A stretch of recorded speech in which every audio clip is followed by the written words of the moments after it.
Hey again, it's Liz. Welcome back to my channel. The last video I did was more of an introduction to the channel, so today I'd like to focus on what I'm doing right now with studying Japanese. It's summer, so I'm not in class right now. I finished up my 400 levels at study abroad, but I definitely don't feel ready for anything above N3 level. I did pass the N3 in December, so I'm probably a little bit higher than the N3, but I'm definitely not feeling my confidence, especially in kanji and vocabulary. I've been told my speaking and my listening are okay by my teachers, and I think that my grammar's pretty okay, especially with reading. With speaking, it's a little different, so definitely have to, make sure I'm always reviewing. So I thought I would, lay out my plan for the summer and hopefully my goals in December, and, show you some of the tools I'm using, even though they are kind of very specific to me and my circumstance. So let's do it. When studying for the JLPT N3, I was using the Somatome books that my professors loaned to me. I did have every single book available to me, but I found that I ended up using the Essential Vocabulary book way more than anything else. I think because I am very used to, multiple choice, Scantron, that kind of format, and we studied very closely in class to the JLPT and to how the JLPT is formatted, so I felt that the listening and the reading, while it was useful, it wasn't what I needed to focus on at the time. And so, because I knew my strengths and my weaknesses, I was able to dedicate my time to learning new vocabulary. I didn't get as far in the book as I would have liked, and because of that, my JLPT score was not great. So in anticipation of taking the JLPT N2 in December, I've decided to get my own copy of the vocabulary for the N3 just so I can review. And I also picked up the vocabulary for the N2. I'm not sure how much I'm going to get through either book. I really want to try and get through the N3 book by the end of the summer when I start school back up again, and then the N2 will have to be however much I can get done in a semester. So that's something I'm looking forward to. For more specifically kanji that I know that my institution was really hoping that I'd learn and that I didn't really do as well as I wanted to, I have the kanji lists that they gave us for class, and so what I'm planning to do is on my iPad, and I hope I can screen record and show you guys some point.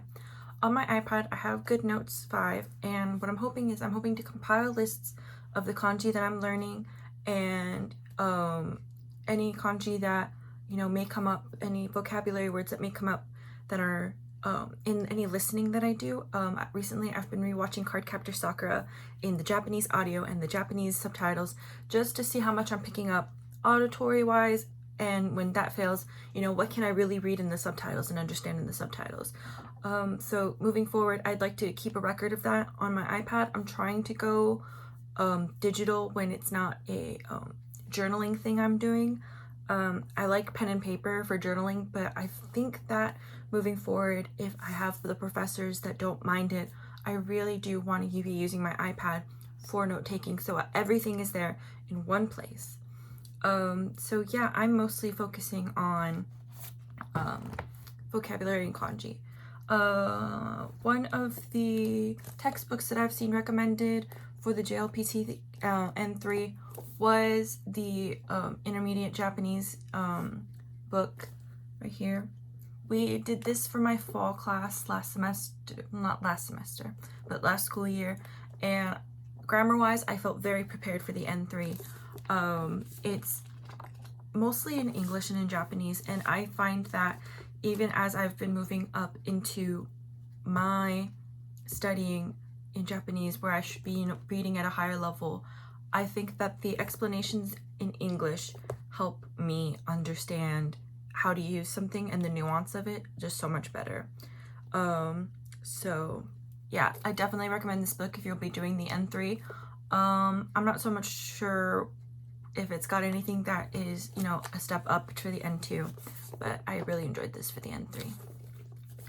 I'm not sure I recommend this book, but this is the other book I'll be using to help study for the JLPT N2. This is the book that we used for my spring semester. We only got through half of this little itty bitty thing. So a lot of the grammar points in it are N2 level, or, you know, it is a grammar point that maybe was covered in this book, but maybe it'll be elevated in a step up. It also has some N1 grammar, and so I'm hoping to use it, you know, to just improve my grammar and learn new things. The downside to it is it's that the explanations are all in N1 level Japanese. So in order to understand the explanations, I have to be Googling, you know, looking up words that are used in those explanations that I don't understand. But, you know, I think it is making my vocabulary and what I understand just a little bit more above than, you know, maybe if I was just using something like the integrated approach to Japanese. So I'm a little intimidated with that one, but I'm hoping that moving forward, I can use it and use it well. Yeah, I'm also using Quizlet to, you know, help learn these vocabulary words.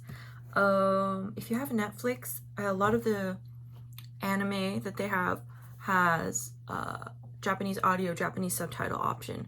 So if you find something that has that option, I recommend that if you're working on your listening. Maybe something more like a drama, a live action drama or a live action movie would be better help for if you're trying to get an ear for Japanese and regular Japanese, because they speak kind of cutesy and weird in anime. But, you know, since I've had the personal experience of being in Japan and immersed in the language, I think that watching anime is okay for me for now, but I'm definitely hoping to branch out into watching some dramas instead.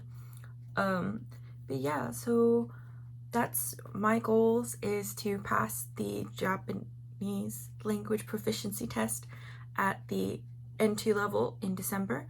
I want to do as well as I can, but I also don't want to hold myself to a standard that gives me anxiety, that gives me fear, that, you know, keeps me from doing what I should be doing.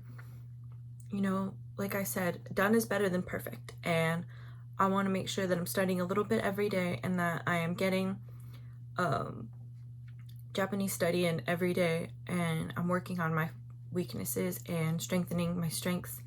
So if you're hoping to take the JLPT test in December, what resources are you using? I'm not very hip, and I'd like to hear from you. So thanks. Have a great day.